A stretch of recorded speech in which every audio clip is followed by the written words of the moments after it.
Listening 6. Astronomy class. Listen to part of a discussion in an astronomy class. The professor is talking about the solar system. Okay, let's get started. As you know, today I promised to take you on a walk through the solar system. So let's start here with the central object of our solar system, the sun. As you can see, the sun is about 5 inches in diameter, and that's about the size of a large grapefruit, which is exactly what I've used to represent it here in our model. So I'm going to take 2 steps, and that will bring me to the planet closest to the sun. That would be Mercury. 2 more steps to Venus, and 1 step from Venus to Earth. Let's continue walking 3 steps from Earth to Mars. And that's as far as I can go here in the classroom. But we can visualize the rest of the journey. Don't bother writing this down. Just stay with me on this. So, to go from Mars to Jupiter, we'd have to walk a little over half the length of a football field. So that would put us about at the library here on campus. And then, to get from Jupiter to Saturn, we'd have to walk another 75 yards. So by then, we'd be at Harmon Hall. From Saturn to Uranus, we'd have to walk again as far as we'd gone in our journey from the Sun to Saturn.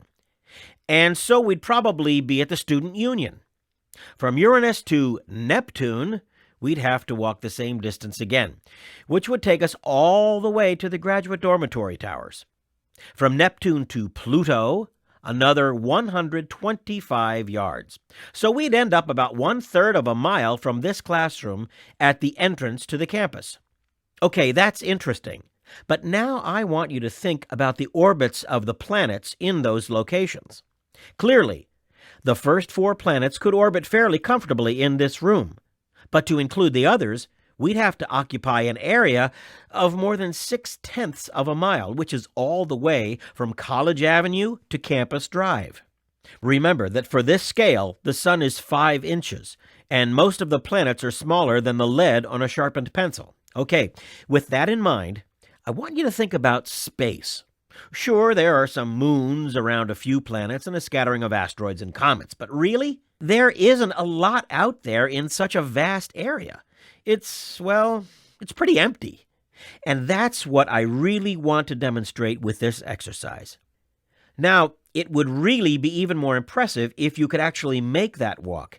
And actually, you can, if you visit Washington, D.C., where a scale model is set up on the National Mall, starting at the National Air and Space Museum and ending up at the Arts and Industries Museum. I did that a couple of years ago, and it was, amazing. Even though I knew the distances intellectually, there is nothing like the experience. Has anybody else done that walk? I have, and you're right, it's an eye-opener. It took me about 20 minutes to go from the sun to Pluto because I stopped to read the information at each planet. But when I made the return trip, it was about 10 minutes. Did you take pictures? I didn't.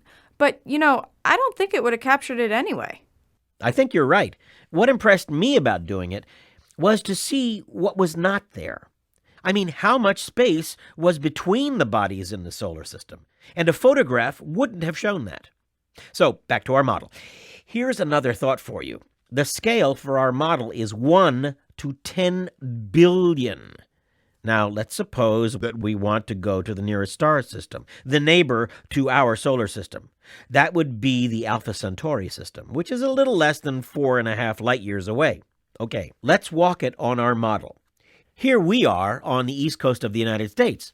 So if we want to make it all the way to Alpha Centauri, we have to hike all the way to the west coast, roughly a distance of 2,700 miles. And that's just the closest one.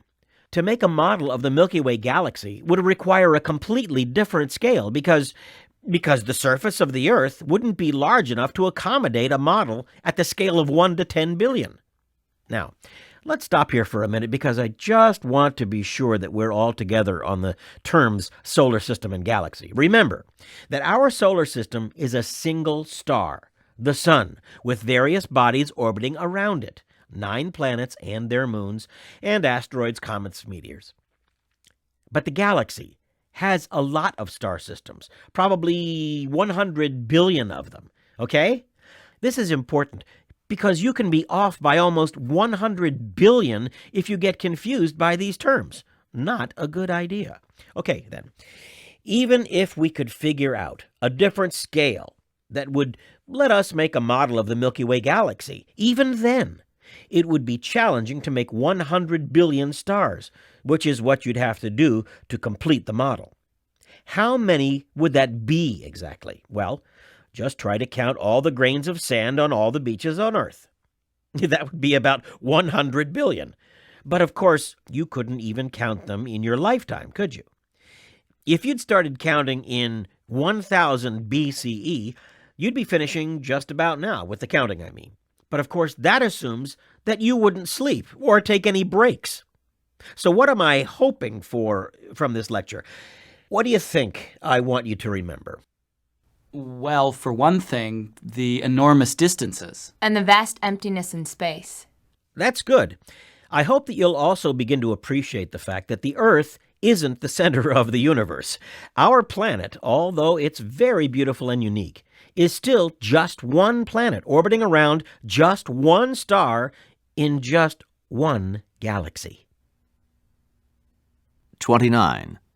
What is the discussion mainly about?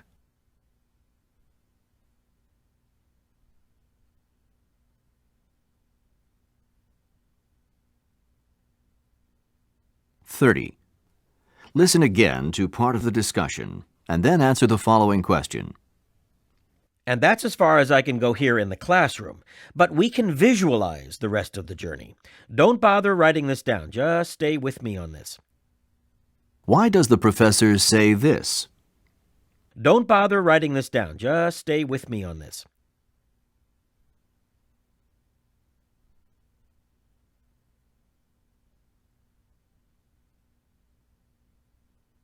(31) Why wouldn't a photograph capture a true picture of the solar system walk?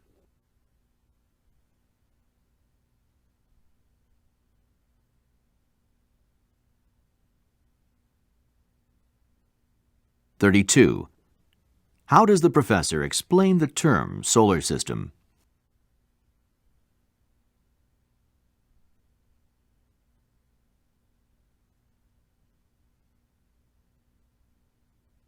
(33) Listen again to part of the discussion and then answer the following question. So what am I hoping for from this lecture? What do you think I want you to remember? Well, for one thing, the enormous distances. And the vast emptiness in space. That's good. I hope that you'll also begin to appreciate the fact that the Earth isn't the center of the universe. Why does the professor say this? So what am I hoping for from this lecture? What do you think I want you to remember?